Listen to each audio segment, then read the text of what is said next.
Ano ang mararamdaman ninyo kung biglang ipahayag ng inyong 20 taong gulang na anak na babae na makikipag-ugnayan siya sa isang dayuhan?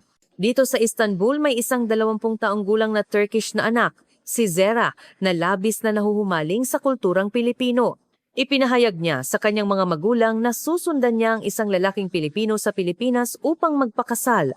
Napilitang pumayag ang mga magulang na Turkish, ngunit isang mas malaking kaganapan ang sumunod na nagtulak sa kanila sa limitasyon.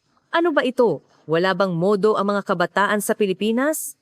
Ang dahilan, ang manugang na Pilipino, nang walang paunang abiso, ay pinalitan ng lahat ng appliances sa bahay ng kanyang biyenan sa Turkey. Ano ang magiging desisyon ng inang ito na hindi na makatiis? Iyon ay isang gabing umuulan, ilang taon na ang nakalipas noong Marso. Katatapos ko lang mamili sa palengke at pauwi na.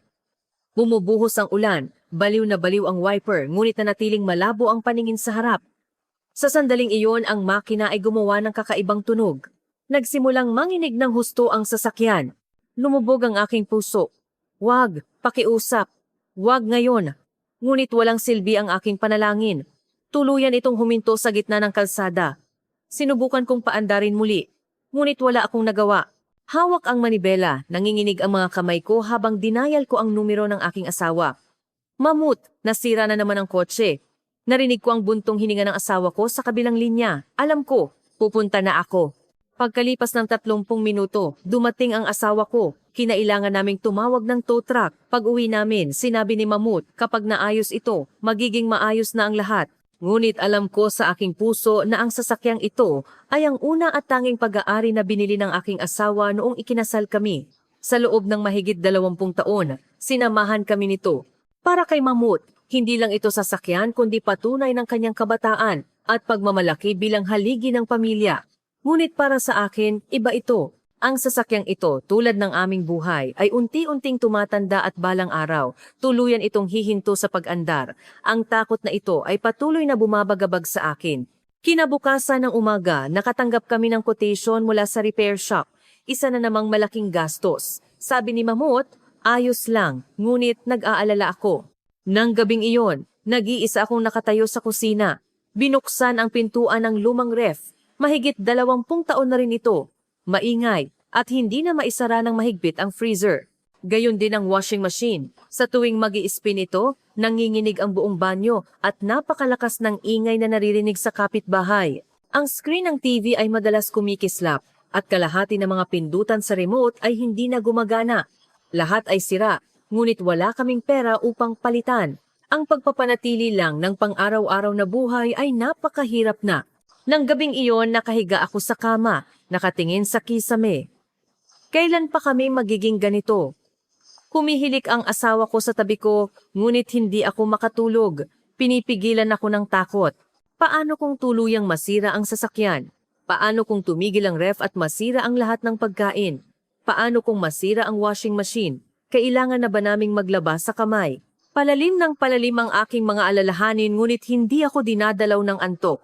Hindi ko alam noon na pagkatapos ng ilang buwan ang buhay ko ay lubos na magbabago at ito ay dahil sa aking anak, si Zera. Si Zera ay ang nag-iisa kong anak, 19 taong gulang noon, masigla at matalino. Katatapos lang niya sa high school at naghahanda para sa entrance exam sa universidad. Nais ko siyang makatapos sa isang magandang universidad, makahanap ng matatag na trabaho tulad ng guro o nurse at manatili sa Turkey kasama namin habang buhay. Ngunit ang tadhana ay iba sa aking mga plano. Ang simula ng pagbabagong ito ay nagmula sa isang maliit na interes ng aking anak. Sinimula ni Zera ang panonood ng mga Filipino teleserye 2 taon na ang nakalipas. Sa simula, hindi ko ito pinansin. Narinig kong mahilig manood ng dayuhang drama ang mga kabataan ngayon. Ang mga kaibigan niya ay nanonood din ng American o Mexican drama, ngunit iba si Zera. Gabi-gabi nakaupo siya sa harap ng laptop at nanonood lang ng mga teleserye.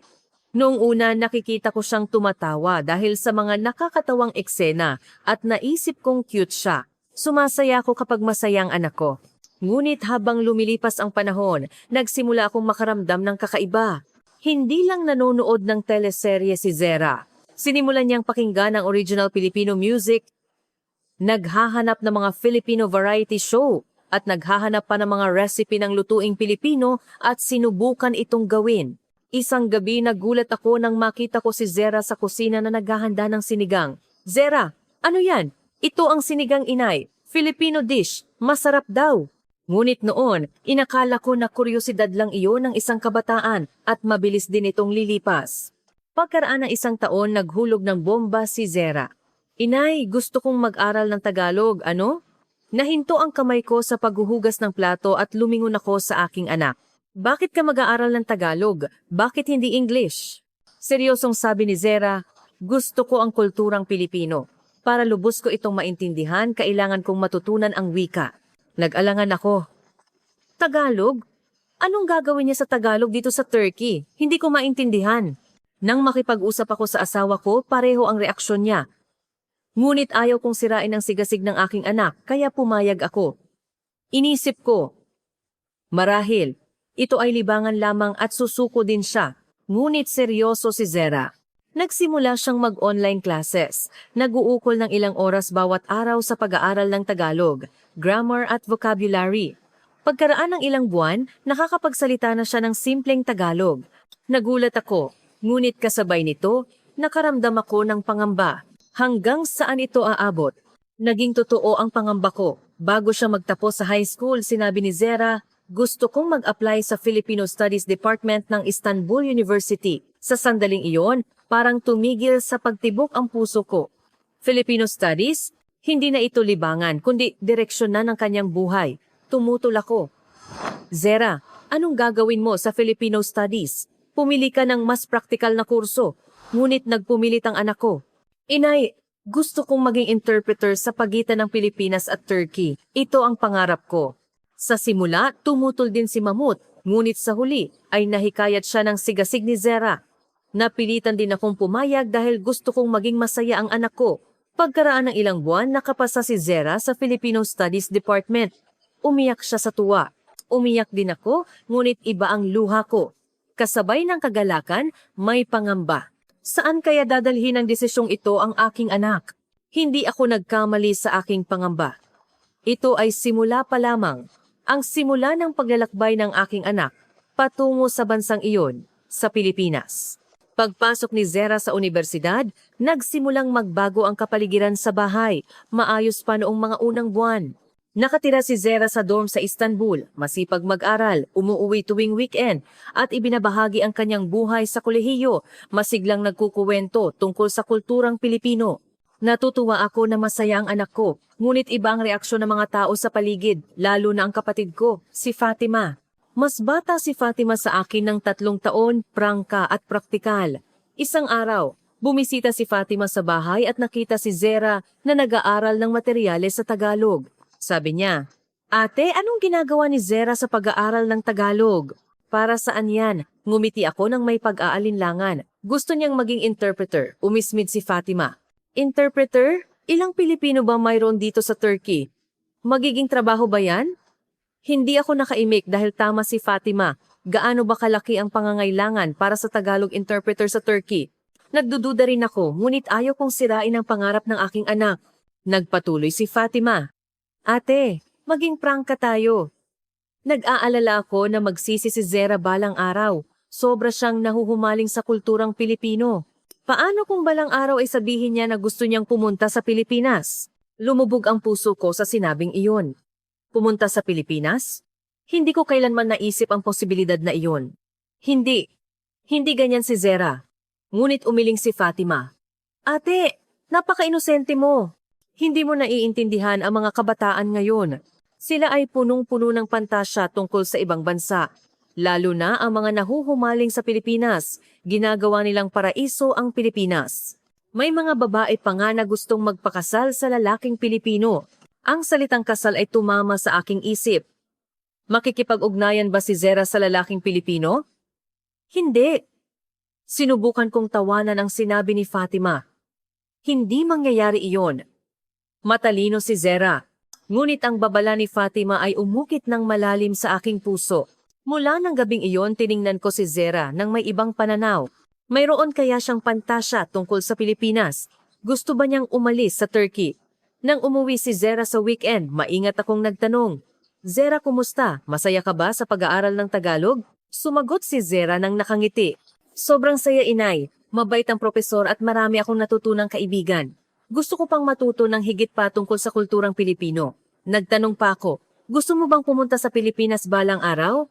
Nagliwanag ang mata ni Zera. Oo naman. Kailangan kong pumunta doon.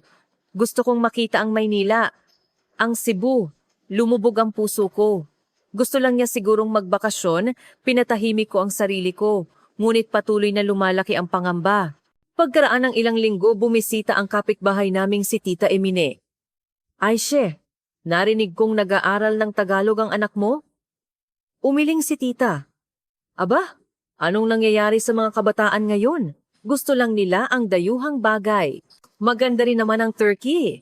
Ngumiti ako ng may pag-aalinlangan, ngunit hindi ako naging komportable. May isa pang kapitbahay ang sumali. Ang anak ko nahuhumaling din sa Pilipinas. Araw-araw, OPM ang pinakikinggan, hindi na nakikinig sa magulang. Takot lang ako na baka balang araw ay sabihin niya na magpapakasal siya sa lalaking Pilipino. Nang marinig ko iyon, namutla ako. Kasal na naman! Ito ang sitwasyong pinakakinatatakutan ko. Nang gabing iyon, sinabi ko kay Mamut, Mamut, nag-aalala ako na baka gustong pumunta ni Zera sa Pilipinas. Kalmadong sumagot si Mamut. Magbakasyon? Ayos lang siguro yun. Okay lang naman na makita ng mga kabataan ng mundo. Hindi bakasyon. Paano kung gusto niyang manirahan doon? Tumawa si Mamut at tinapik ang aking balikat. Huwag kang masyadong mag-alala. Anak natin si Zera. Hindi niya tayo iiwan. Sana tama ang asawa ko. Ngunit hindi madaling mawala ang pangamba. Pagkaraan ng ilang buwan, nagkatotoo ang kinatatakutan ko.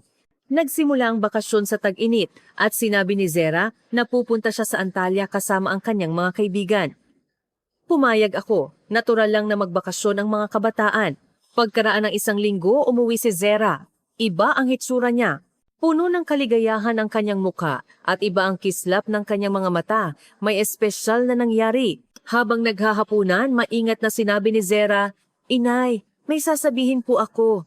Nanginginig ang tinidor sa aking kamay. May malaking bagay itong ipapahayag. Nag-atubili si Zera pagkatapos ay nagsalita. May nakilala akong isang napakabait na tao sa Antalya. Sa sandaling iyon, bumagsak ang puso ko. Tumingala si Mamut at tiningnan ang aming anak. Napakabait na tao. Boyfriend? Tumango si Zera. Opo, boyfriend. Ang pangalan niya ay Marco. Marco? Hindi to pangalang Turkish. Naging tuyo ang aking mga labi. Marco? Anong pangalan iyon? Huminga ng malalim si Zera. Siya po ay Pilipino. Sa sandaling iyon, bumalot ang katahimikan sa hapagkainan. Binitawan ni Mamut ang tinidor. Tinitigan ko ang aking anak. Pilipino? Naging totoo ang babala ni Fatima. Nanginginig ang boses ko, ngunit sinubukan kong maging kalmado. Pilipino? Paano kayo nagkakilala? Nagsimulang magpaliwanag si Zera. Nagkakilala sila sa isang coffee shop sa tabing dagat sa Antalya. Nag-iisa si Marco, nag-aaral gamit ang laptop. Nang magtama ang kanilang tingin, lumapit ang lalaki. Si Marco ay isang exchange student sa Istanbul University. History ang kurso. Habang nakikinig ako sa aking anak, sumikip ang dibdib ko. Exchange student?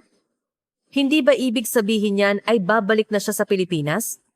Kung ganoon, bakit kayo nakikipag-ugnayan? Tanong ni Mamut. Kailan babalik ang lalaking iyon sa Pilipinas? Nagdilim ang ekspresyon ni Zera. Sa susunod na linggo. Sa susunod na linggo? Hindi ba ibig sabihin niyan ay maghihiwalay na sila? Ngunit umiling si Zera. Hindi po. Magpapatuloy po kaming makikipag-ugnayan at magkikita ulit balang araw. Nanginginig ako sa galit. Zera, maging makatotohanan. Gaano kalayo ang Pilipinas mula rito? Hindi ganoon kadali na magkita ulit. Nagluha ang mga mata ni Zera. Inay, seryoso po ako. Mahal ako ni Marco. Bumuntong hininga si Mahmud. Huminahon muna tayo at pag-isipan. Masyado pa tayong emosyonal. Nang gabing iyon, hindi ako makatulog. Nakikipag-ugnayan ang anak ko sa lalaking Pilipino at aalis na ito. Tinawagan ko si Fatima. Pagkatapos kong ipaliwanag ang sitwasyon, bumuntong hininga si Fatima. Ate, sinabi ko na sa iyo, hindi ba? Alam kong mangyayari ito. Naluluha ako. Anong gagawin ko, Fatima? Paano kung balang araw ay sabihin ni Zera na gusto niyang pumunta sa Pilipinas? Desididong sinabi ni Fatima, Wag na wag. Kailangan mo siyang putulin ngayon bago pa bumalik ang lalaking iyon sa Pilipinas. Ngunit naisip ko ang mga mata ng aking anak, ang katapatan sa mga iyon. Kung pipigilan ko siya, masisira lang ang relasyon namin ni Zera. Kinabukasan ng umaga, kinausap ko si Zera ng kamilang dalawa. Zera, ayaw kang masaktan ni inay. Napakalayo ng Pilipinas. Kapag umalis ang lalaking iyon, mahirap na kayong magkita ulit. Tumango si Zera. Alam ko po, inay. Ngunit maghihintay ako. Ang salitang maghihintay ay sumakit sa aking puso. Seryoso ang aking anak. Pagkaraan ng isang linggo, bumalik sa Pilipinas ang lalaking iyon, si Marco. Nalungkot si Zera, ngunit hindi siya nawala ng pag-asa. Nag-i-text siya araw-araw at nag-video call. Nakikita ko lang siya. Umaasa na sa paglipas ng panahon. Kusang maghihiwalay sila. Ngunit iba ang katotohanan. Pagkaraan ng ilang buwan, nagpatuloy ang relasyon at tila lalo pang lumalim. Pagkaraan ng isang taon, dumating ang sandaling pinakakinatatakutan ko. Lumipas ang isang taon, isang araw ng taglagas, si Zera ay nasa ikalawang taon na sa universidad. Lubos na gumaling ang kanyang Tagalog. Nakita ko ang pagtuon niya sa pag-aaral at unti-unti akong kumalma. Siguro, matatapos na rin ang relasyon nila ni Marco sa paglipas ng panahon, naisip ko. Ngunit nagkamali ako. Isang ordinaryong weekend din iyon. Umuwi si Zera at naghapunan kaming magkasama. Habang kumakain, biglang sinabi ni Zera, "Inay, may mahalaga po akong sasabihin." Nagkatinginan kami ng asawa ko. Seryoso ang ekspresyon ni Zera. Tila gumawa ng isang malaking desisyon. Huminga ng malalim si Zera. Nagpasya po kami ni Marco na magpakasal. Sa sandaling iyon, nahulog ang kutsara sa kamay ko. Ang ingay ng pagbagsak ng kutsara sa sahig ay umalingaw-ngaw sa hapagkainan. Nakatitig si Mahamut sa aming anak na parang haligi. Ano? Nanginginig ang boses ko. Kasal ang sinasabi mo? Tumango si Zera. Opo, pinag-isipan po namin itong mabuti. Mahal na mahal ako ni Marco. At mahal ko rin siya. Hinampas ni Mahmud ang mesa. Zera, ilang taon ka pa lang? 20 taon ka pa lang. Anong kasal? Ngunit hindi umatras si Zera. Pinag-isipan ko pong mabuti. Ang edad ay numero lang. Sumikip ang lalamunan ko. Zera, alam mo ba kung gaano kalayo ang Pilipinas? Paano ang pamilya? Kailan ka namin makikita? Naluluha ang mata ni Zera. Inay, babalik po ako dito at maaari po kaming mag-video call. Video call? Papalit ba iyon sa pamilya? Umiling ako. Hindi, Zera. Hindi papayag si inay. Nang gabing iyon, naging battleground ang bahay. Nagalit si Mamut, umiyak ako at pumasok si Zera sa kanyang silid at isinara ang pinto. Kinabukasan ng umaga, nagmungkahi si Mamut. Magkaroon tayo ng family meeting. Tawagin din natin si Fatima. Tumango ako. Hindi ko kayang harapin mag-isa ang problemang ito. Pagkaraan ng ilang araw, nagtipo ng pamilya sa sala namin. Ang kuya ni Mamut, ang kapatid ko, si Fatima, at ang nanay ni Mamut, lola ni Zera. Seryoso ang ekspresyon ng lahat. Nakaupo rin si Zera, ngunit nakayuko. Si Fatima ang unang nagsalita. Zera, narinig kong gusto mong magpakasal sa lalaking Pilipino. Totoo ba? Mahinang sumagot si Zera. Opo, tita. Totoo po. Bumuntong hininga ng malalim si Fatima. Nasa katinuan ka ba? Alam mo ba kung nasaan ang Pilipinas? 12 oras ang biyahe sa eroplano. Magkano ang gagastusin namin para bisitahin ka? At gaano ka kadalas makakauwi para bisitahin kami? Hindi nakasagot si Zera. Ang kuya ni Mamut ay nagsalita rin. Zera, ang kasal ay hindi lang pinapanatili ng pag-ibig. Tingnan mo ang katotohanan. Gaano mo kakilala ang lalaking iyon? Ang pamilya niya? Ang buhay sa Pilipinas? Wala kang alam, hindi ba? Ang lola ni Zera ay sumali. Apo, pakinggan mo si Lola. Kung pupunta ka sa Pilipinas, baka mamatay si Lola nang hindi ka na nakikita. Matatanggap mo ba iyon? Nang marinig iyon, nagluha si Zera. Hindi ko na napigilan. Inay, huwag po kayong magsalita ng ganyan. Ngunit nagpatuloy ang Lola. Nagsasabi lang ako ng totoo. Maaari akong mawala anumang oras. Ang apo ko ay nasa malayo. At hindi ko man lang siya makikita sa huling pagkakataon. Nagsimulang humikbi si Zera. Lola, pasensya na po. Muling nagsalita si Fatima. Zera, maging tapat tayo. Ilang beses mo lang nakita ang lalaking iyon. Pagkaraan ng isang linggo, nagvi-video call na lang kayo ng 1 taon. Paano mo nasabi na true love iyon? Tumingala si Zera. Tita, hindi sinusukat ang pag-ibig sa oras. Alam ko kung sino si Marco. Ngumisi si Fatima. Oo, sa tingin mo, alam mo. Ngunit iba ang buhay may asawa. Hindi ito romance. Nagpatuloy ang pagpupulong ng mahigit 2 oras. Lahat ay tumutol. Patuloy na umiiyak si Zera. Umiyak din ako. Huling nagsalita si Mamut. Zera, gusto kang maging masaya ni tatay, ngunit masyadong minadali ang desisyong ito. Maghintay ka man lang hanggang makatapos ka ng kolehiyo. Pagkatapos, pag-isipan mo ulit. Umiling si Zera. Hindi po ako makapaghintay. Nagtatrabaho na si Marco ngayon sa Pilipinas at gusto ko na ring pumunta doon at manirahan kasama siya. Nang marinig ko iyon, sumabog ako. Zera, iniwan mo na ba ang pamilya mo? Paano kami? Hinawakan ni Zera ang kamay ko.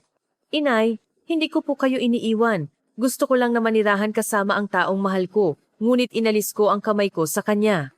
Nang gabing iyon, walang konklusyon ng meeting. Lahat ng pamilya ay tumutol at ayaw sumuko ni Zera. Nang umalis si Fatima, bumulong siya sa akin. Ate, kailangan mong maging matatag. Kung papayag ka ngayon, pagsisisihan mo habang buhay. Hindi ako nakasagot. Pagkaraan ng ilang araw, nagsimulang kumalat ang mga tsismis sa kapitbahay.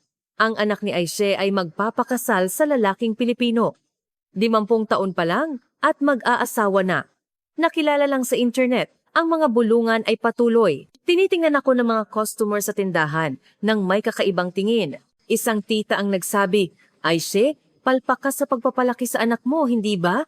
Paanong sa edad na 20, mag-aasawa na sa dayuhan? Hindi ako nakapagsalita at namula ang mukha ko. Isa pang kapitbahay ang mas prangka.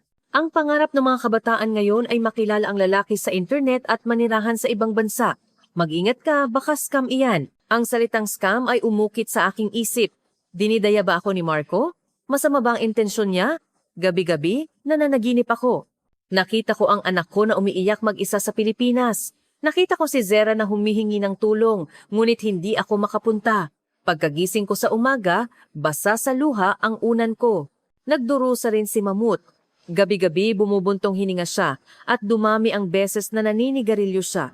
Isang araw, sinabi ni Mamut, Asawa ko, pag-isipan natin, magiging masaya ba talaga si Zera sa Pilipinas? Umiling ako. Hindi ko alam. Ngunit sa ganitong sitwasyon, hindi masaya ang anak natin at hindi rin tayo masaya. Nag-alok si Mamut. Kilalanin natin ang lalaking iyon. Kailangan nating makita siya ng personal para makapagdesisyon. Nagulat ako. Kilalanin? Pag-aralan natin ang lalaking iyon ng personal. Hindi tayo dapat magpasya batay sa tsismis at pangamba. Nag-alinlangan ako, ngunit sa huli ay pumayag ako. Sinabi ko kay Zera, papuntahin mo si Marco. Gusto namin siyang makita ng personal. Nagliwanag ang mukha ni Zera. Talaga po? Inay, salamat po. Ngunit magkahalong emosyon ang nararamdaman ko. Kapag nakita ko ang lalaking iyon, magbabago ba ang isip ko o lalo akong tututol? Pagkaraan ng 1 buwan, dumating si Marco sa Turkey. Hindi namin siya sinundo sa airport. Si Zera ang sumundo sa kanya. Naghihintay kami ni Mamut sa bahay. Mabilis ang tibok ng puso ko. Pinagpapawisan ang mga palad ko. Balisang tinitingnan ni Mahmud ang relo. Bandang 3 p.m. tumunog ang doorbell. Huminga ako ng malalim at binuksan ang pinto. Nakatayo si Zera sa pinto. Sa tabi niya ay isang matangkad na lalaki. Iyon si Marco.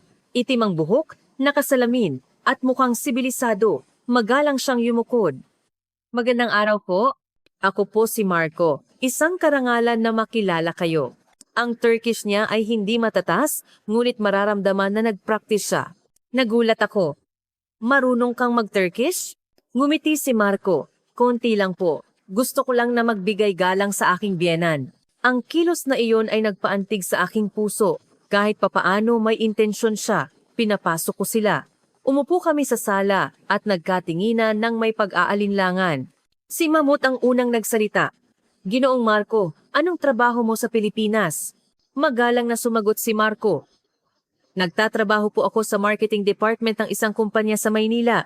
Noong nakaraang taon lang po ako pumasok. Tumango si Mamut. Ayos ba ang sweldo? Tapat na sumagot si Marco. Bago pa lang po ako. Kaya hindi pa po kalakihan ang sweldo, pero walang problema sa buhay. Mas gaganda po ito kapag na-promote ako.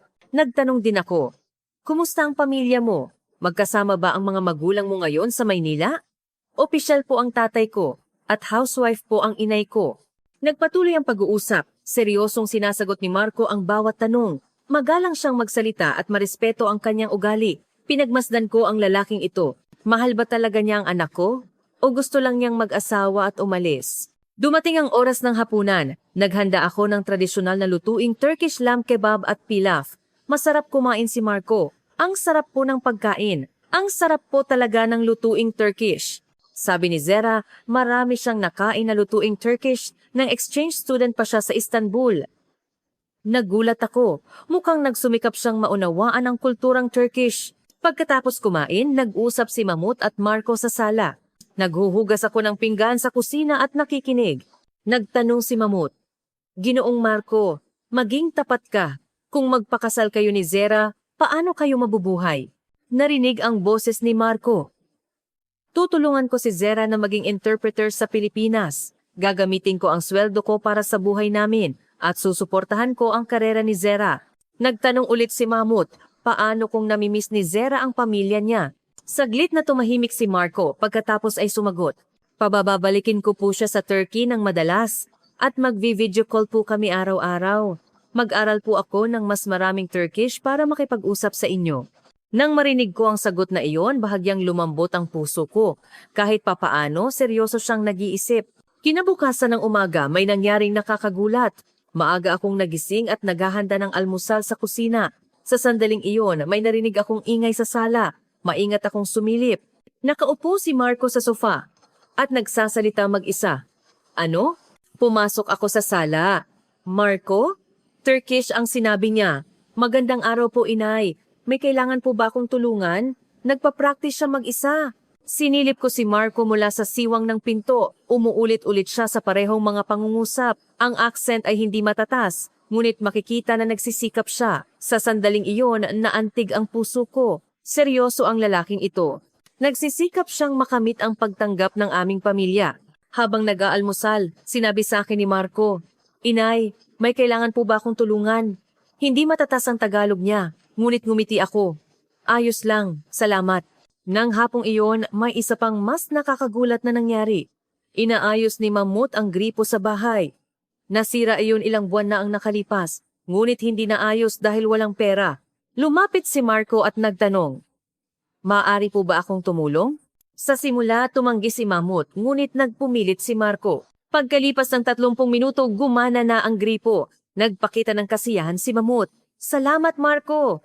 Ngumiti si Marco. "Wala po iyon, tungkulin ko po. Nakikita ko iyon sa kusina." Ang lalaking ito ay hindi lang nagpapakita sa pamamagitan ng salita, kundi sa gawa. May mas nakakaantig pang nangyari noong gabing iyon.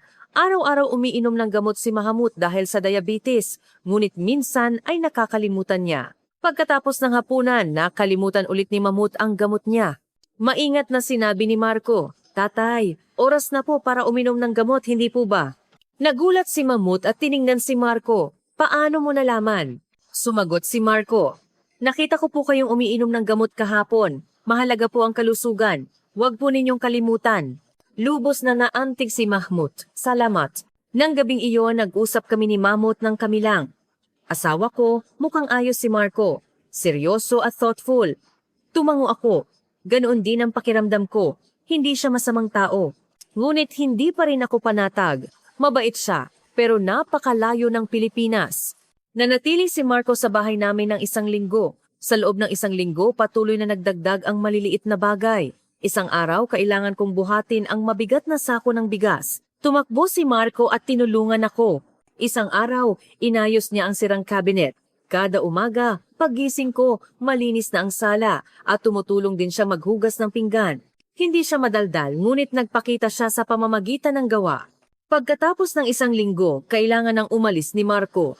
Bago pumunta sa airport, tumayo si Marco sa harap namin ni Mahmut, yumukod ng malalim, at nagsalita, "Tatay, inay, salamat po sa 1 linggong ito.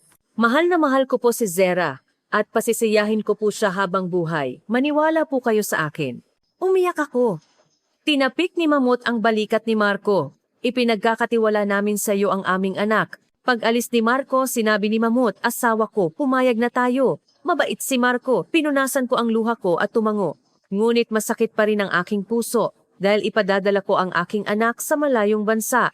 Pagkaraan ng ilang buwan, itinakda ang petsa ng kasal ni Zera at Marco. Magpapakasal sila pagkatapos magtapos ni Zera sa kolehiyo. Magkahalo ang emosyon ko. Gusto kong maging masaya ang aking anak, ngunit kasabay nito, nalulungkot ako na parang nawawala ang aking anak. Ang paghahanda sa kasal ay mas komplikado kaysa inakala. Iba ang kasal sa Pilipinas sa kasal sa Turkey. Nag-video call kami ng mga magulang ni Marco ng ilang beses. Ang nanay ni Marco ay isang mabait na tao. Sa pamamagitan ng translator, sinabi niya, "Bienan, hanggat masaya ang mga bata, ayos na po. Pakiusap, alagaan niyo po kami. Ginawa ko rin ang lahat para sumagot. Kami rin po. Pakiusap, alagaan niyo rin po kami." Ngunit ang biyena na nakikita ko lang sa screen ay nagdulot ng kakaibang damdamin. Napaka-frustrating na hindi sila makilala ng harapan. Nagpasya kami na magkaroon ng simpleng kasal sa Ankara na imbitado lamang ang pamilya at malalapit na kamag-anak. Habang naghahanda, patuloy na bumibisita si Fatima. "Ate, ayos lang ba talaga? Maaari mo pa ring baguhin ang isip mo." Umiling ako. Nagdesisyon na kami. Mabait si Marco. Bumuntong hininga si Fatima. Hindi lahat ng bagay ay mabuti dahil lang sa mabait ang tao. Napakalayo ng Pilipinas. Paano kung malungkot si Zera? Pareho ang alalahanin ko. Ngunit nagpasya akong respetuhin ang desisyon ng aking anak. Gabi bago ang kasal, kinausap ko si Zera ng kamilang dalawa. Pumasok ako sa kwarto ng anak ko at umupo kami sa kama. "Zera, bukas, magiging asawa ka na ng ibang tao." Hinawakan ni Zera ang kamay ko. "Inay, anak pa rin po ninyo ako." Hindi ko napigilan ang pagluha. "Anak, pinangarap ko na noong bata ka pa, makakakilala ka ng mabuting tao at mabubuhay ng masaya. Ngunit nang dumating ang araw na iyon, masakit ang puso ko." Nagsimula ring umiyak si Zera. "Inay, natatakot din po akong umalis sa inyo, ngunit gusto ko pong makasama si Marco." Niyakap ko ng mahigpit ang aking anak. "Alam ko, anak. Alam ni inay. Gusto mong makasama ang taong mahal mo. Gusto lang ni inay na maging masaya ka." Nang gabing iyon, matagal kaming nagyakapan. Kinabukasan ng umaga, maaga akong nagising. Halos hindi ako natulog kagabi. Suot ni Zera ang puting wedding dress. Napakaganda niya. Ang munti kong anak ay naging napakagandang bride. Muling tumulo ang luha ko. Pagdating sa venue ng kasal, nagtipo ng mga kamag-anak. Nakasuot din ng suit si Marco at naghihintay. Nang makita niya si Zera, ngumiti siya ng husto. Nagsimula ang seremonya. Binasbasan ng host ang dalawa at sumumpa. Nang ibigay ni Mamut ang kamay ng aming anak kay Marco, tinalikuran ko sila.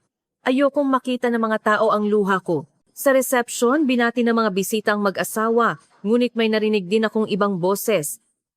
"Pupunta talaga sa Pilipinas, ano? Kawawa naman si Aishe. Ipadala niya ang anak niya ng napakalayo. Gaano kaya kadala silang magkikita?" Ang mga bulungan ay sumakit sa aking puso. Lumapit si Fatima at hinawakan ang kamay ko. "Ate, ayos lang." Tumango ako, ngunit hindi ako ayos. Pagkatapos ng kasal, nag-honeymoon si Zera at Marco sa Cappadocia. Babalik sila pagkaraan ng 1 linggo. Sa loob ng 1 linggong iyon, madalas akong nakatingin sa walang laman na kwarto ni Zera. Napakalungkot ng walang laman na kwarto. Sa lalong madaling panahon, magiging walang laman na ito habang buhay. Pagkatapos umalis si Zera patungo sa Pilipinas. Pagbalik ni Zera mula sa honeymoon, mukha siyang masaya. Ngunit alam kong malapit na ang pamamaalam. Pagkaraan ng 1 buwan, dumating ang araw ng pag-alis ni Zera at Marco patungong Pilipinas. Pumunta kami sa airport para ihatid sila, kasama ko si Mahmut at Fatima. Sa departure lobby ng airport, nagpaalam kami sa huling pagkakataon. Niyakap ako ni Zera ng mahigpit. "Inay, mahal ko po kayo, magvi-video call po ako ng madalas." Pinigilan ko ang luha ko. "Sige anak, magpakasaya ka. Tumawag ka kaagad kung may problema." Niyakap din ni Mahmut ang aming anak. Sumikip ang lalamunan niya at hindi siya makapagsalita. Nagpaalam din si Zera kay Fatima, "Tita, salamat po sa oras na ito." Naluluha rin si Fatima at niyakap siya. "Magpakasaya ka. Zera, umuwi ka kaagad kung namimiss mo kami." Nagbigay galang si Marco sa amin. "Tatay, inay, aalagaan ko po siya ng mabuti. Huwag po kayong mag-alala." Tumango ako. Pakiusap. Ang aming anak. Sa wakas, pumasok si Zera at Marco sa departure lobby. Pagkatapos kumaway sa huling pagkakataon, nawala sila. Sa sandaling iyon, nanghina ang mga tuhod ko.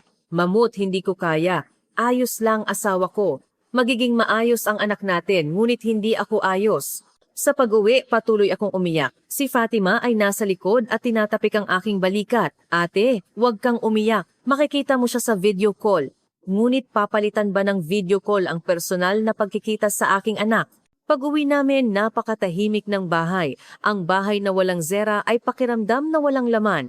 Sa hapunan, malamig din ang hapagkainan. Hindi rin nagsasalita si Mamut. Nagkatinginan kami at bumuntong hininga lang. Nang gabing iyon, hindi ako makatulog. Iniisip ko kung anong ginagawa ng anak ko sa eroplano. Natatakot ba siya? Inaalagaan ba siya ni Marco ng mabuti? Patuloy ang pag-iisip. Kinabukasan ng umaga, nag-text si Zera. Inay, ligtas po akong nakarating sa Pilipinas. Huwag po kayong mag-alala. Ang maikling text ay nagbigay sa akin ng kaunting kapayapaan. Ngunit hindi nagbago ang katotohanan na wala ang aking anak. Pag-alis ni Zera, lubos na nagbago ang buhay namin. Tuwing Sabado ng gabi, nagvi-video call kami. Sa paghihintay sa oras na iyon, nalampasan ko ang 1 linggo. Nang unang video call, nang makita ko ang mukha ni Zera, umiyak ako. Ngumiti siya sa screen, ngunit umiyak ako. Inay, bakit ka umiiyak? Ayos lang ako. Ngunit hindi ko mapigilan ang luha ko. Namimiss kita. Nakatira si Zera sa isang maliit na apartment sa Maynila kasama si Marco. Ipinakita niya sa akin ang bahay sa screen. Mukha itong malinis at komportable. Inay, ito ang kusina. Nagluluto rin ako ng lutuing Turkish para makakain kami. Talaga, opo. Gustong-gusto ni Marco. Bahagyang gumaan ang loob ko nang marinig ko iyon. Kahit papaano, kumakain ng maayos ang aking anak. Ngunit may pakiramdam ng kalungkutan sa mukha ng aking anak na nakikita ko sa screen. Ngumiti siya, ngunit iba ang tingin ng kanyang mga mata. Hindi ba siya nahihirapan, anak ko? Tumahimik si Zera pagkatapos ay sumagot. Minsan, nalulungkot po. Hindi po ako marami kaibigan. Mahirap pa rin po ang Tagalog. Pumunit ang puso ko sa sakit kung ganoon umuwi ka na. Ngunit umiling si Zera. Hindi po, ayos lang. Masaya po ako kasama si Marco. Nagpatuloy ang video call ng halos 1 oras. Nakipag-usap din si Mamut sa aming anak. Ayos ba ang kalusugan mo? Malapit lang ba ang ospital? Opo, malapit po. Kumusta ang pag-aaral? Nagpapatuloy po ako sa pag-aaral ng Tagalog at naghahanda para sa interpreter certification. Nagpakita ng kasiyahan si Mamut. Mahusay ka. Pagkatapos ng call, nakaupo ako ng matagal. Kahit nakita ko ang aking anak, lalo ko siyang namimiss. Napakalaki ng pagkakaiba nang makita sa screen at makita ng personal. Lumipas ang panahon, ang video call ay naging pang-araw-araw na buhay. Tuwing Sabado ng gabi, 7 p.m. Sa sandaling dumating ang oras na iyon, nakaupo ako sa harap ng cellphone at naghihintay. Hindi kailanman nawawala si Zera. Tumatawag siya. Minsan may cold si Zera. Sa screen namumula ang ilong niya at umuubo. Nawasak ang puso ko. Zera, pumunta ka ba sa ospital? Opo, inay. Umiinom ako ng gamot. Inaalagaan ka ba ni Marco ng mabuti? Opo. Siya ang nagbibigay sa akin ng pagkain. Wala akong magawa. Nakikita ko lang siya sa screen. Umiyak ako mag-isa ng gabing iyon. Napakahirap na hindi ko siya kasama kapag may sakit ang anak ko. May isa pa. Naghanap ng trabaho si Zera. Nag-interview siya sa isang translation company, ngunit hindi siya natanggap. Umiyak siya sa screen. Inay, kulang ba ako sa kakayahan? Hindi anak, ginawa mo na ang lahat. Ngunit patuloy akong hindi natatanggap. Marahil dahil hindi Tagalog ang mother tongue ko. Gusto ko siyang aliwin, ngunit wala akong magawa. Hindi ko siya mayakap ng personal. Hindi ko siya matapik sa likod. Napakahirap na makita lang siya sa screen. Nagdurusa rin si Mamut. Pagkatapos ng video call, bumubuntong hininga siya. Nahihirapan ang anak natin at wala tayong magawa para tulungan siya. Pareho ang nararamdaman ko. Lumipas ang 1 taon. Unti-unting nasasanay si Zera sa buhay sa Pilipinas. Gumaling ang Tagalog niya. Nagkaroon din siya ng ilang kaibigan. Nagsimula siyang tumanggap ng maliliit na translation job at nag-iipon ng karanasan bilang freelancer. Ang aking anak na nakikita sa screen ay unti-unting sumisigla. Ngunit nakaramdam pa rin ako ng kawalan. Gusto ko siyang makita ng personal. Isang araw nagmungkahi si Mamut. Asawa ko, pumunta tayo sa Pilipinas. Bisitahin natin siya. Nagulat ako. Pilipinas? Gusto kong makita si Zera at gusto ko ring makita ang pamilya ni Marco. Nag-alinlangan ako. Napakamahal ng airfare. Ang gasto sa hotel ay hindi rin mura. Sabi ni Mamut, huwag kang mag-alala sa pera. May savings ako. Ano pa bang iniisip mo para makita ang ating anak? Naantig ako. Gusto ring makita ni Mamut ang aming anak. Sinabi ko kay Zera na pinag-iisipan namin na pumunta sa Pilipinas. Nagliwanag ang mukha ni Zera sa screen. Talaga po? Inay, kailan po kayo pupunta? Hindi pa napagdesisyonan. Marami pa kaming kailangang ihanda. Kailangan po kayong pumunta, Inay. Namimiss ko po kayo. Ang boses ni Zera ay puno ng pananabik. Namimiss din kami ng aming anak. Ngunit ang pagpunta sa Pilipinas ay hindi ganoon kadaling desisyon. Kailangan kumuha ng visa. Kailangan maghanap ng taong magbabantay sa tindahan. Ang pinakamahalaga ay ang gastos. Kinausap ko si Fatima. Malaki ang gagastusin para pumunta sa Pilipinas. Alam ko, ngunit gusto ko pa ring makita ang aking anak. Bumuntong hininga si Fatima. Sa sitwasyon ninyo ate, hindi iyan madali. Hindi ba't nasira na naman ang sasakyan? Ang mga appliances sa bahay ay luma na rin. Alam ko ang aming sitwasyon, hindi kami mayaman. Ang 20 taong gulang na sasakyan ay madalas pa rin nagkakaproblema. Maingay ang ref. Ang washing machine ay hindi maayos mag-spin. Ang screen ng TV ay madalas kumikislap. Ngunit wala kaming pera para ayusin ang mga ito. Ang pagkumita lang para sa buhay ay napakahirap na. Ang pagpunta sa Pilipinas ay parang isang pangarap. Sa huli, sumuko ako. Sinabi ko kay Zera, pasensya na anak, hindi kami makakapunta. Ayos lang inay. Babalik na lang po ako sa Turkey balang araw. Ngunit alam ko na hindi madali para sa aking anak. Alam ko kung gaano kamahal ang airfare. Lumipas ang 2 taon. Nagpatuloy ang video call ngunit hindi pa rin kami nagkikita. Nakatayo na si Zera sa Pilipinas, kumikita bilang interpreter at masayang namumuhay kasama si Marco. Ngunit sobra ko siyang namimiss. Isang araw sinabi ni Zera, Inay, sa susunod na taon, makakabalik na po kami sa Turkey. Talaga? Opo. Maaari po kaming bigyan ng mahabang bakasyon ng kumpanya ni Marco. Napakasaya ko. Sa wakas, makikita ko na ulit ang aking anak. Ngunit parang napakatagal bago sumapit ang susunod na taon. Nang taglamig na iyon, may espesyal na balita si Zera. Inay, buntis po ako. Sa sandaling iyon, parang tumigil sa pagtibok ang puso ko. Buntis? Magiging nanay na ang anak ko. Talaga? Opo. Kinumpirma na sa ospital. 2 buwan na po. Umiyak ako at tumawa. Congratulations anak. Talagang congratulations. Masaya rin si Mamut sa tabi. Magkakaroon na tayo ng apo. Ngunit kasabay nito, nalungkot din ako. Hindi ko siya masasamahan sa pagbubuntis niya. Hindi rin ako makakasama sa panganganak niya. Zera, pasensya na hindi ako makakasama sa iyo. Ayos lang inay, malaking tulong po ang nanay ni Marco. Bienan ang mag-aalaga sa aking anak. Kahit na thankful, nalulungkot ako, dapat ako ang kasama ng aking anak. Pagkaraan ng ilang buwan, dumating ang balita na nanganak si Zera ng isang anak na babae. Sa pamamagitan ng video call, nakita ko ang aking apo sa unang pagkakataon. Isang maliit at cute na sanggol. Ang pangalan ay Suyan. Natutulog ng tahimik ang sanggol sa screen. Umiyak ako. Napakahirap na hindi ko man lang mahawakan ang aking apo. Masaya rin si Mamut. Napakaganda ng apo natin. Sabi ni Zera, Inay, babalik po kami sa Turkey ngayong taon. Ipakikita po namin sa inyo si Suyan. Tumango ako. Sige anak, hihintayin ka namin. Ngunit may pangamba sa aking puso. Makakabalik ba talaga sila? Taglagas na.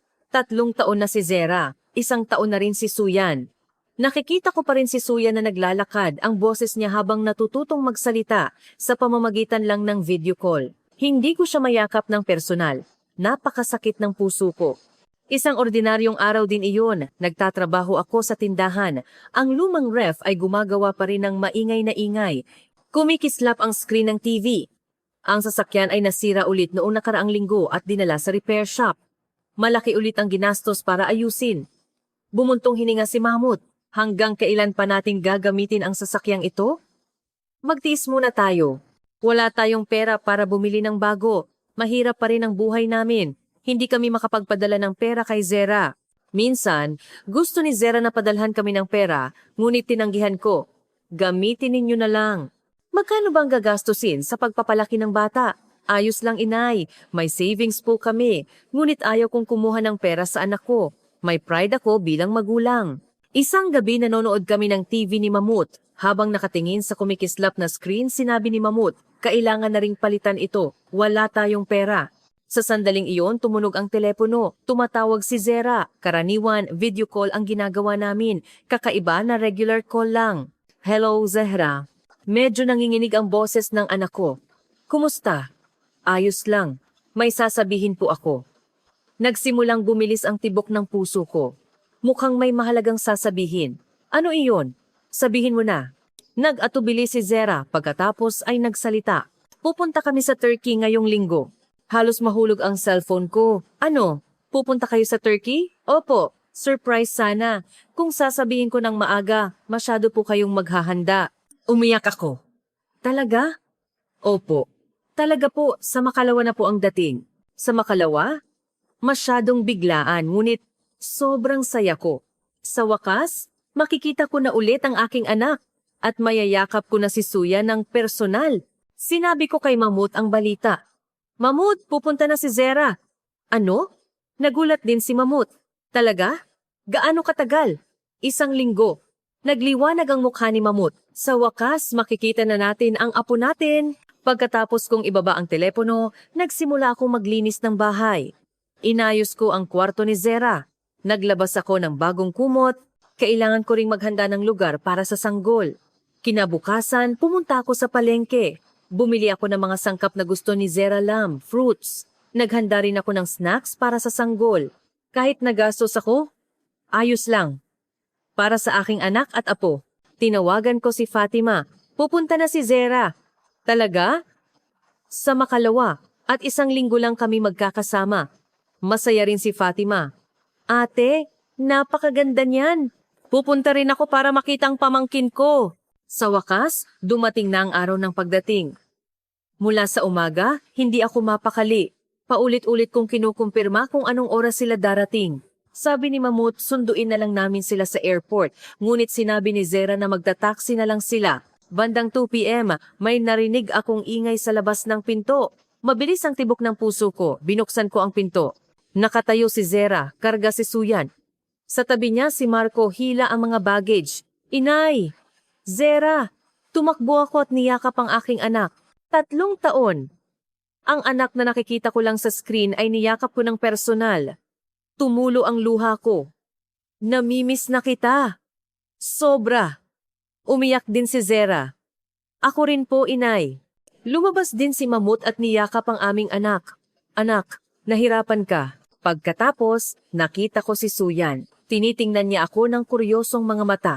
Inabot ko ang aking kamay. Ngumiti ang sanggol. Sa sandaling iyon, natunaw ang puso ko. Apo namin, lola mo yan. Lola!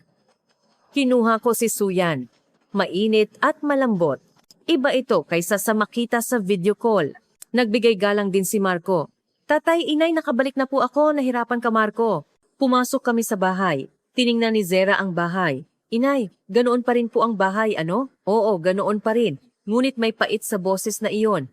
Ang bahay ay luma pa rin, tulad ng 3 taon na ang nakalipas. Ang mga furniture at appliances ay luma. Walang nagbago dahil wala kaming pera. Nagsimula akong maghanda ng hapunan. Gustong tumulong ni Zera, ngunit pinaupo ko siya. Dito ka lang, inay, magpahinga ka. Habang nagluluto ako sa kusina, naririnig ko ang tawanan sa sala. Naglalaro si Mamut at Suyan.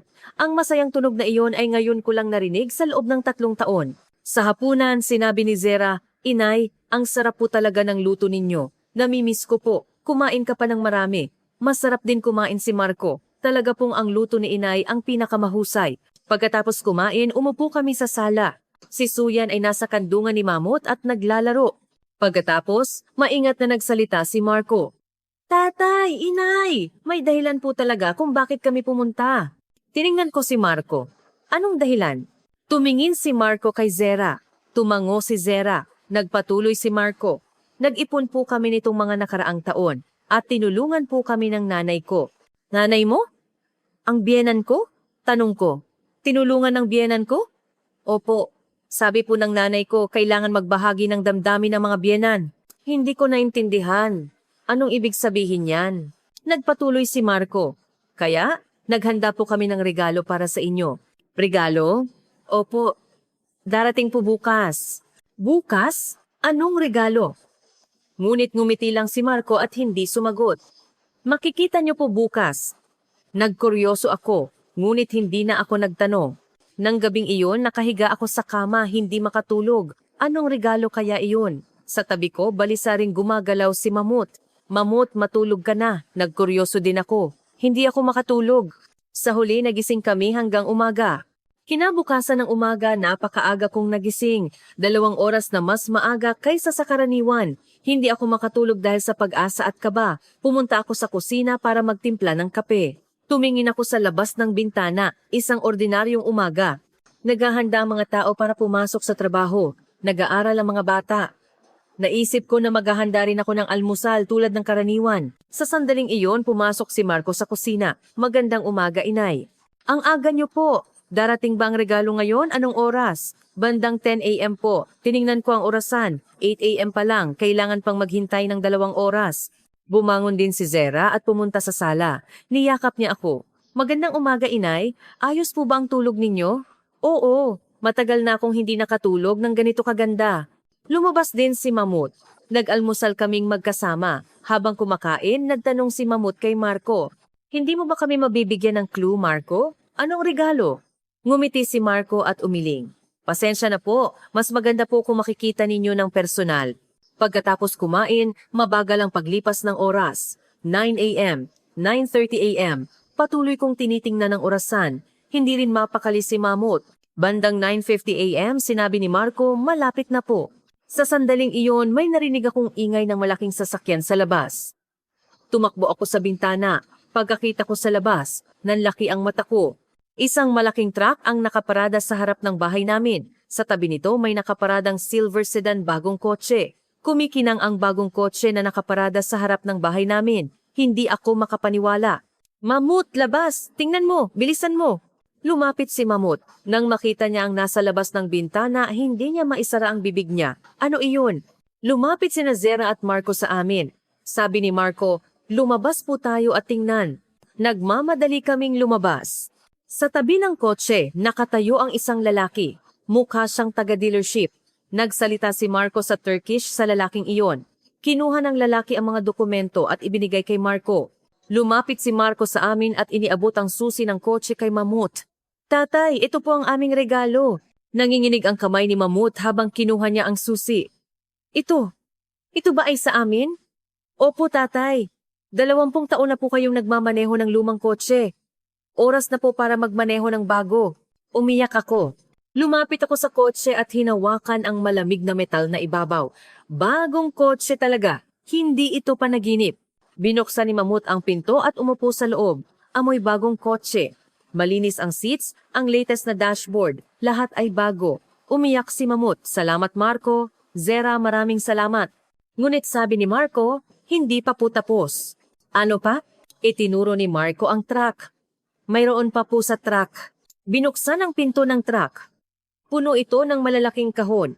Nagsimulang magbaba ng kahon ang mga delivery man. 1, 2, 3. Ang bawat kahon ay may brand logo, refrigerator, washing machine, television, air conditioner. Hindi ako makapagsalita ano ang mga ito. Lumapit si Zera at hinawakan ang kamay ko. Inay, napakaluma na po ng mga appliances sa bahay. Gusto po naming tulungan kayong palitan ng bago. Umiling ako. Hindi. Napakamahal ng mga ito.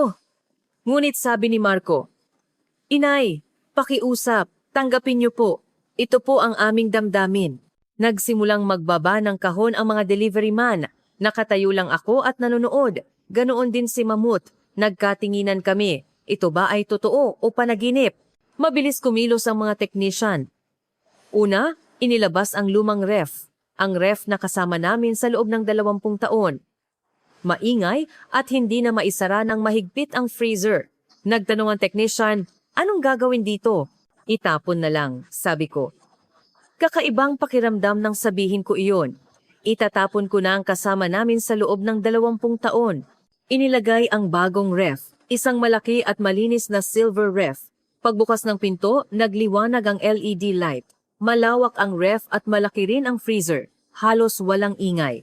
Paulit-ulit kong binuksan at isinara ang pinto ng ref. Nang isara ko ang bagong pinto ng ref, pakiramdam ko, isinara ko rin ang 20 taong naipong pangamba. Sumunod ang washing machine. Ang luma ay nanginginig ang buong banyo sa tuwing mag-spin. Napakalakas ng ingay. Inilagay ang bagong washing machine, tahimik at malinis. Sinubukan itong paandarin ng technician, halos walang marinig na ingay, namangha si Mahamut. Diyos ko, ang tahimik. Pinalitan din ang TV. Ang luma ay kumikislap ang screen. Kalahati ng mga pindutan sa remote ay hindi na gumagana.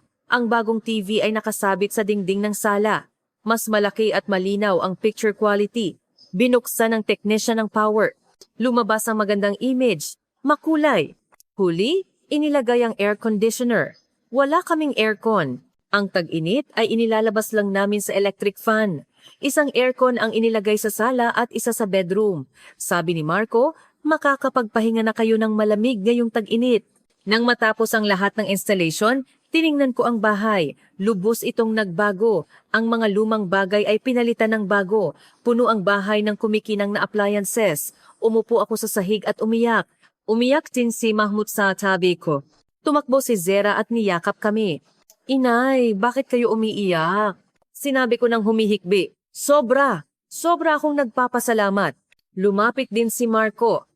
Tatay, inay, hindi lang po ito ang aming regalo. Pinunasan ko ang luha ko. Anong ibig sabihin mo? Malaking tulong po ang nanay ko. Sabi po ng nanay ko, kailangan magbahagi ng damdamin ang mga biyanan. Uminit ang puso ko. Ang biyanan na hindi ko pa nakikita, ginawa ito para sa amin. Nang hapong iyon, nag-video call ako sa biyanan ko. Lumabas sa screen ang nanay ni Marco. Sa pamamagitan ng translator, sinabi niya, Biyanan, natanggap niyo na po ba? Umiyak ako at sumagot, Maraming salamat po. Paanong nagawa ninyo ito? Tumawa ang nanay ni Marco. Ito po ang nararapat. Pamilya na po tayo. Karapat-dapat na tulungan ang isa't isa ang mga biyenan. Hindi ko mapigilan ang luha ko.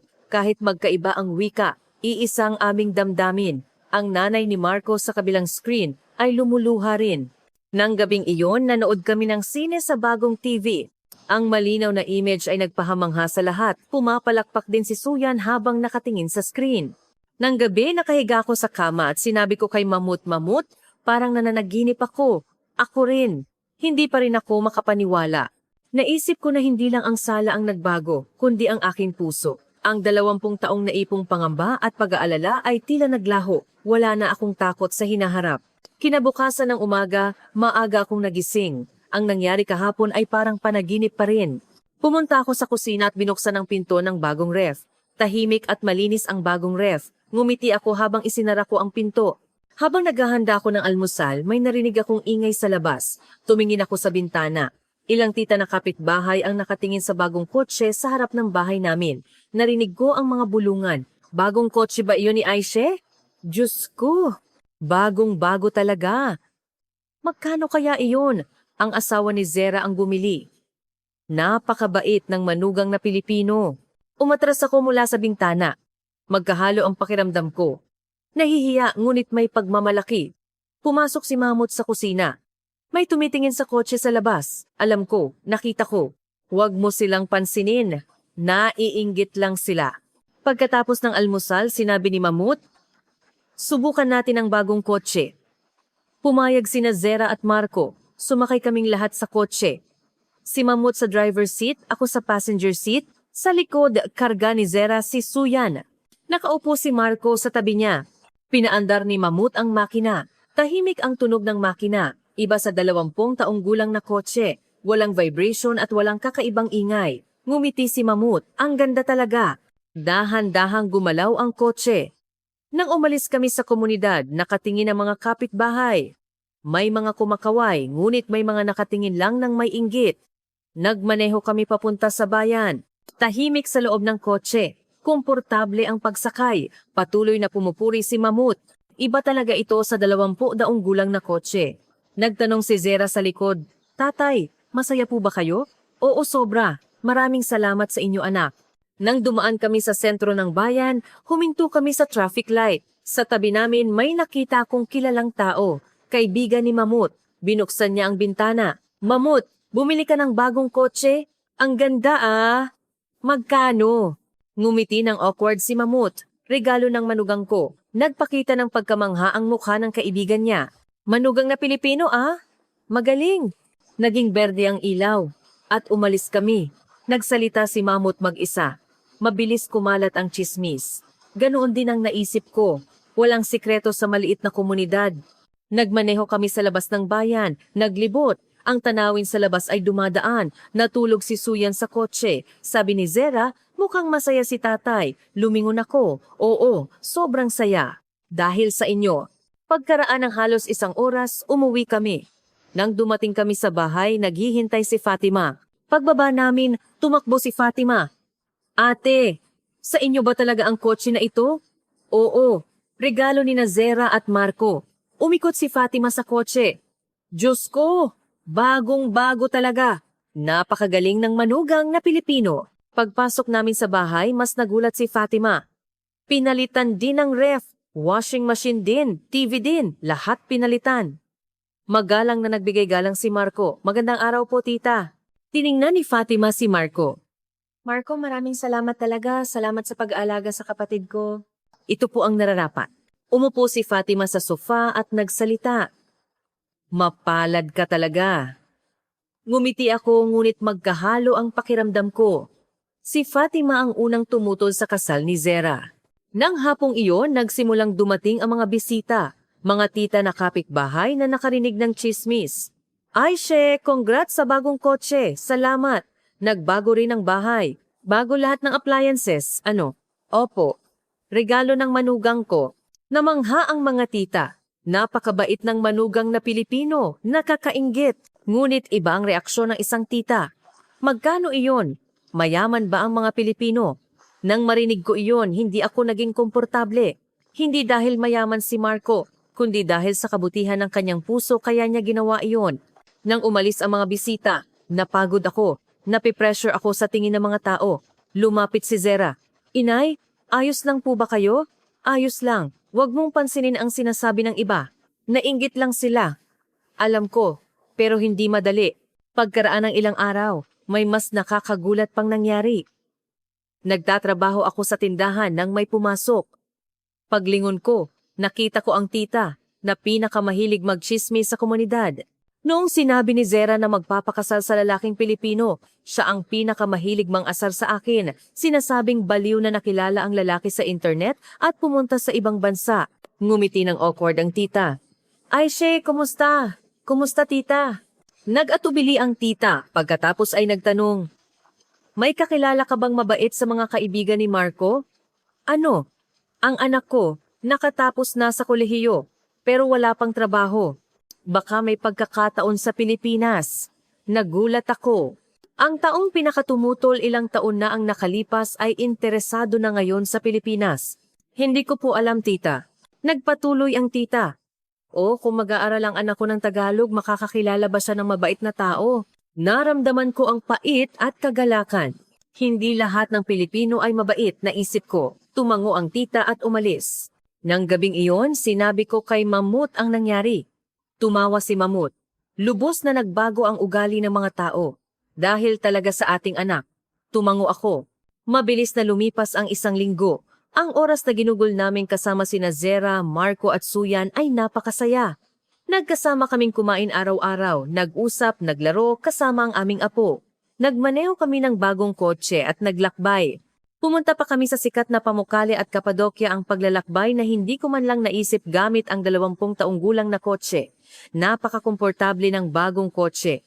Nasiyahan kami sa biyahe. Sa tabing dagat, gumawa kami ng sandcastle kasama si Suyan. Naglalakad sina Zera at Marco nang magkahawak kamay. Nakaupo kami ni Mamut sa bench at nanonood. Mamut, mukhang masaya ang anak natin. Oo, napakabuti na nakilala niya si Marco. Hindi ba't tumutol ka sa simula? Hinawakan ni Mamut ang kamay ko. Nagkamali ako. Napakabait ni Marco. Ganon din ang naisip ko. Si Marco ay hindi nagpapakita sa pamamagitan ng salita kundi sa gawa. Naging parte siya ng pamilya. Nakuha niya ang puso namin sa pamamagitan ng respeto at pagiging thoughtful. Sa wakas, dumating na ang araw ng pag-alis ni Zera at Marco. Napakaikli ng isang linggo. Sa daan patungong airport, nakaupo ako sa likod ng bagong kotse at nakatingin sa labas ng bintana. Magkahalo ang pakiramdam ko, ang kalungkutan ng pagpapaalis sa aking anak. At ang pag-asa na magkikita ulit kami ay pinagsama. Pagdating sa airport, nagpaalam kami sa huling pagkakataon sa departure lobby. Niyakap ako ng mahigpit ni Zera. Inay, mahal ko po kayo. Mahal din kita anak, magpakasaya ka. Niyakap ko rin si Suyan. Apo namin, huwag mong kalimutan si Lola. Hinalikan ako ni Suyan sa pisngi. Sa sandaling iyon, tumulo ang luha ko. Nagbigay galang din si Marco. Tatay, inay, babalik po kami ulit. Tinapik ni Mamut ang balikat ni Marco. Salamat Marco, ipinagkakatiwala namin sa iyo ang aming anak. Sige anak, gamitin mo ng mabuti ang bagong kotse, pati ang mga appliances. Opo inay, dahil sa inyo nagbago ang buhay namin. Pumasok sina Zera, Marco at Suyan sa departure lobby. Pagkatapos kumaway sa huling pagkakataon, nawala sila. Ngayon, hindi ako nag-breakdown tulad ng 3 taon na ang nakalipas. Kahit malungkot, may pag-asa ako. Naniniwala ako na magkikita ulit kami. Sa pag-uwi, sinabi ni Mamut, asawa ko, pumunta tayo sa Pamukkale. Tingnan natin. Talaga? Oo, may bago na tayong kotse at gusto ko ring makita ang lugar na pinuntahan ng ating anak. Ngumiti ako. Ang una naming paglalakbay na pinlano sa loob ng 20 taon. Pag-uwi namin, tiningnan ko ang sala. Bagong TV, bagong sofa, malinis na sahig. Lahat nagbago. Pumunta ako sa kusina at binuksan ang pinto ng ref. Tahimik at malinis ang bagong ref. Nang isara ko ang pinto, naisip ko na hindi lang ang sala ang nagbago, kundi ang aking puso. Ang 20 taong naipong pangamba at pag-aalala ay naglaho. Wala na akong takot sa hinaharap. Pagkaraan ng ilang araw dumating si Fatima. Ate, napag-isipan mo na ba? Ang pagtutol ko sa kasal ni Zera. Nagkamali ako. Tiningnan ko si Fatima. Nagpatuloy si Fatima. Napakabait talaga ni Marco. Hindi niya pinakita sa salita, kundi sa gawa. Nakakilala talaga ng mabuting tao si Zera.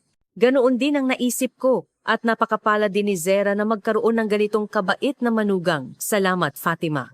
Nang gabing iyon, nagmaneho kami ni Mahmut ng bagong kotse. Magandang sunset ang tanawin. Sabi ni Mahmut, asawa ko, napakagaling nating magulang. Nag-aalala tayo sa simula, ngunit ngayon mukhang matalino ang desisyon ni Zera. Tumango ako. Nag-park kami at pinanood ang sunset. Hinawakan ni Mamut ang kamay ko. Mabubuhay tayo ng masaya simula ngayon. Oo.